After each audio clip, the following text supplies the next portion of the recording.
Hi, let me fix this here. How you doing today? My name is Bob. I call myself Carolina Bob out of Charlotte, North Carolina in my bachelor pad. I got a good buddy of mine that came over here when it was a little bit cleaner. That's what he said. Man, it's a great bachelor pad for you, Bob. Okay, what I want to talk about, I was at Joel Osteen's, I don't know what they call that, something about hope with his wife, Victoria. I was sitting beside a lady and her daughter, and somewhere along the conversation, she said, yeah, my husband and I are living on a fixed income. Now, let me tell you something. I love to hear that. I really do, because everybody thinks on a fixed income that they're going downhill. It's all downhill.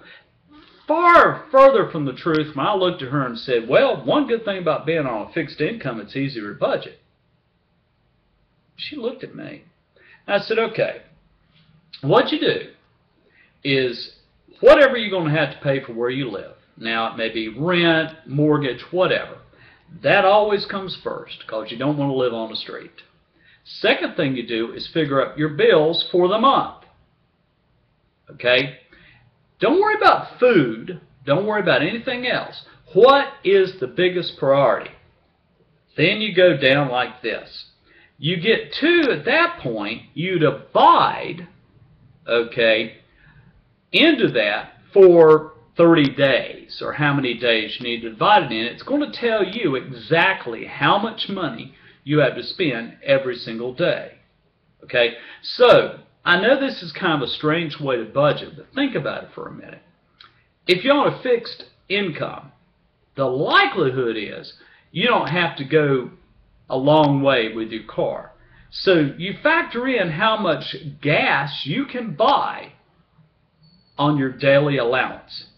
And that's what I'm doing. You know, think about it when you're a child. If your parents did this, they gave you an allowance.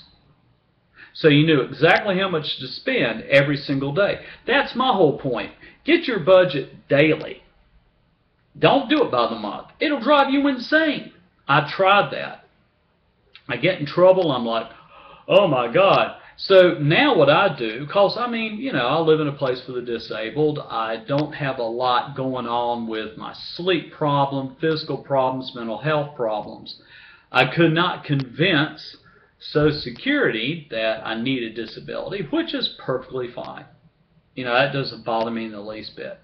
But what I've learned to do is, when I used to get so stressed out, you know, I'd be making, let's say, I average around, after taxes, every 2 weeks, probably around maybe 4 or 5, maybe 6, you know, 100. I work around 12 to 15 hours a week, which works for me. I love my job. Okay. So, technically, the first 2 weeks of the month on my check, the first thing I do is I take my rent out of it. Okay? Once that is, and then I look at my cable bill's going to fall within those 2 weeks. I may have a doctor's appointment, a copay. That falls within that 2 weeks. Any other bills that may come in within those 2 weeks. I'm only budgeting for the 2 weeks. Okay? And then I divide it out to know.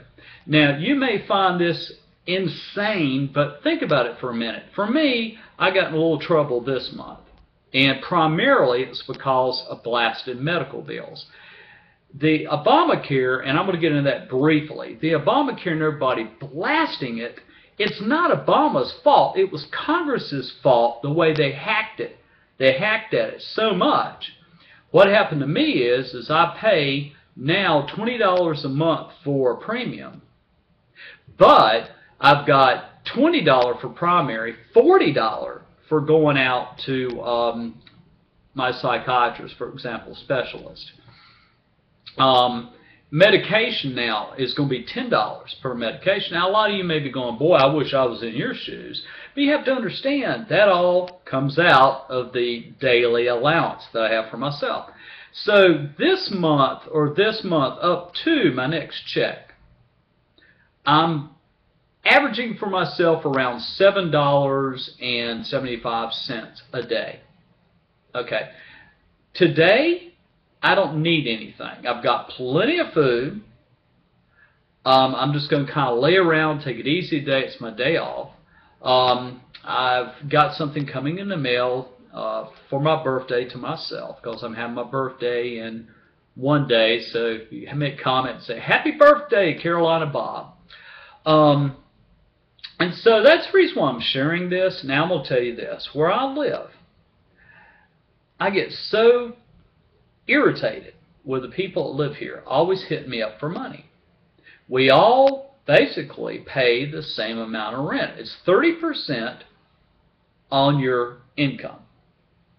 Okay, so it doesn't matter if you're making $500 a month or $20,000 a month. It doesn't matter. 30% is what you're going to pay.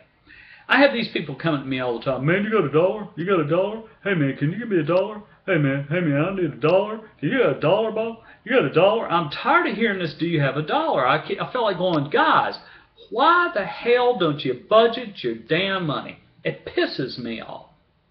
I'm making virtually less than a lot of them are getting in their disability. But you don't see me at the end of the month whining and crying. You don't see me late on my rent. Okay?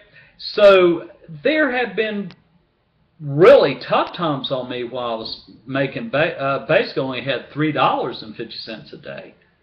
And people are going, "How do you eat?" The best way for you on food is to figure up approximately how much you can spend that day for food. I'm lucky because I live across the street from Target. So I can go, okay, I'm not spending money today, so tomorrow I'll have $14. Well, let's see then, if I don't do it that way, and then the next day I'm going to have $28. Well, for $28 I can go over to Target, buy a little bit of food, and still have enough left over for that day to carry into the next. So now you're seeing my point on how to budget money. It's not that difficult to do. Now, if you've got a lot of bills, okay, it can be a little tricky, but you can still get your calculator out and figure out how much money you have per day. All right? A lot of you will factor in your food. I have a tough time with that because I never know how much I'm going to eat or not eat. And somebody told me, "Well, you know, what you got to do is just factor this much money for food." Well, that's what I'm doing. I'm doing it daily. So I know how much money I have for food. I know how much money I have for a hamburger at a fast food restaurant, a pizza, Chinese food, or whatever. Okay.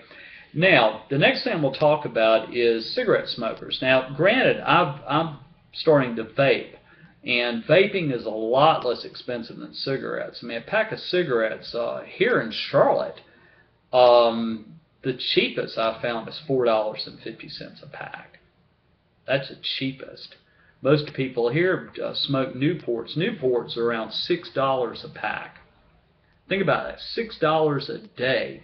For me, if I was smoking cigarettes, $6 a day, I'd have $1.75 left over on my daily allowance. So I try to explain to the smokers, and I had a roommate, it used to drive me insane. You know, I was trying to teach them the way I budget.